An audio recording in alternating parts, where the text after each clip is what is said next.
And welcome back to the highlight. We are talking Liam Lawson on McLaren.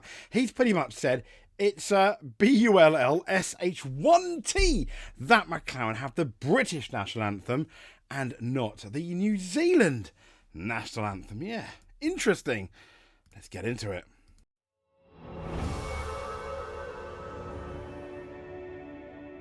So here's the clip that sparked the debate. Let's take it on, and I think it's quite interesting to talk about. I'm not cross about it. I'm not angry about it.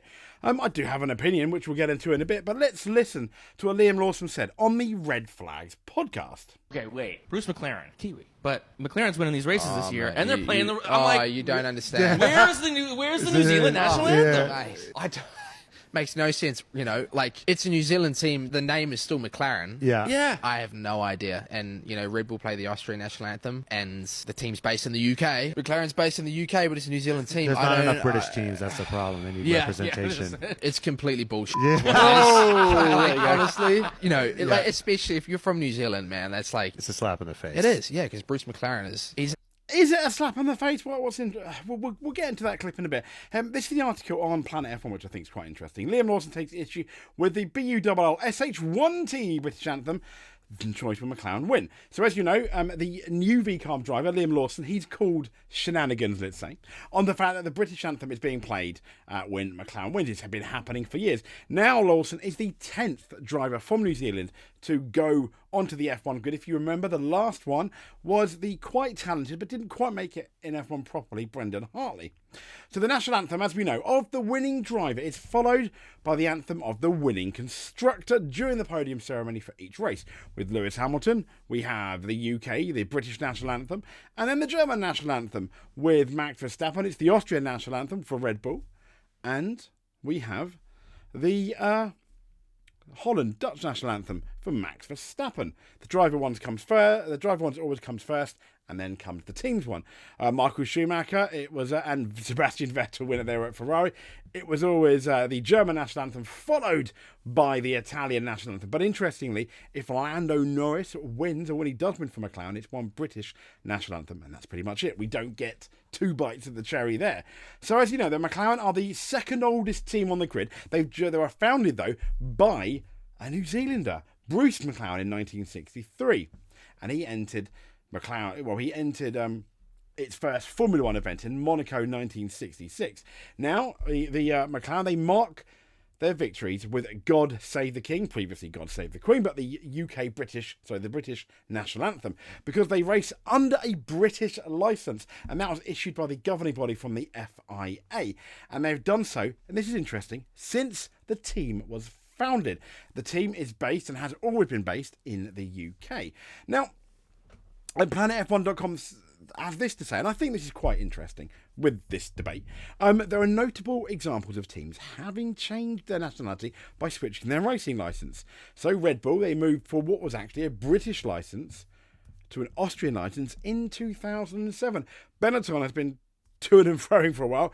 They went from British to Italian licence in 1996, and Team Enstone doing it again, from a French to a British licence in 2011. If you remember, they were very much Renault in the days of Fernando Alonso. Now, in 2011, before reverting again to French again in 2016, while they raced as Renault, and I think they still do so as Alpine. But speaking on the Red Flags podcast, which you've just heard, Liam Lawson says it makes no sense. It's a New Zealander team. The name is still McLaren. I have no idea. Red Bull play the Austrian national anthem, and the team's based in the UK. McLaren's based in the UK, but it's a New Zealand one. I don't quite agree with that. It's not bull. I agree. I agree with his disagreement, but I don't know why he's just saying that. I guess the Red Flag podcast is awesome. I guess it's just kids. It's just like kids talking down a pub. I love it. But saying that's complete bull, I don't know. But I do like Liam Lawson, and I love the fact that he's definitely got some. He's definitely got a kick, hasn't he? Honestly, especially if you're from New Zealand, because Bruce McLaren is an absolute legend. Yes, he is. And Bruce McLaren himself, he died, sadly, it says here, in a tragic accident at Goodwood in 1970 while testing an M8D Can-Am car, for which he was famous for before coming to Formula One.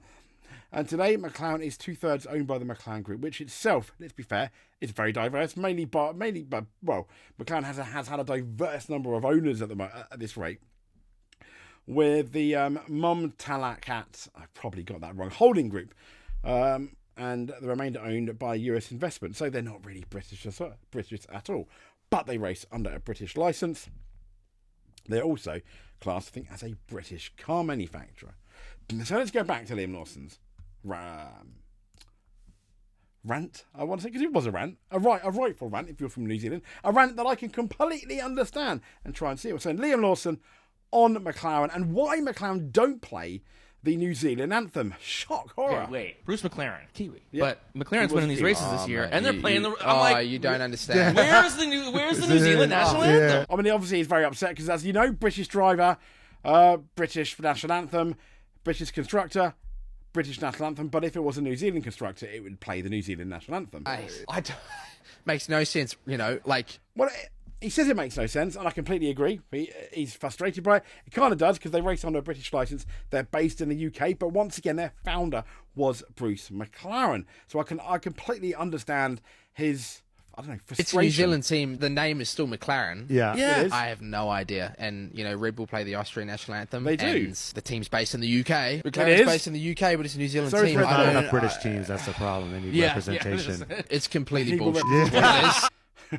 I mean, once again, I don't know why he says it's complete bull. SH1T, that's probably a bit too far, but I get it. Like, honestly, like, especially if you're from New Zealand, man, that's like. It's a slap in the face. It is, yeah, because Bruce McLaren he's an He's absolute, an legend. I think at this rate, McLaren have been a British constructor for so long, and it would almost be weird if we went back to the New Zealand national anthem. But I'm happy it's British. I mean, like 60-40 on that front. 60 obviously again against young Liam Lawson, but I don't, but it does make for an interesting topic point, doesn't it?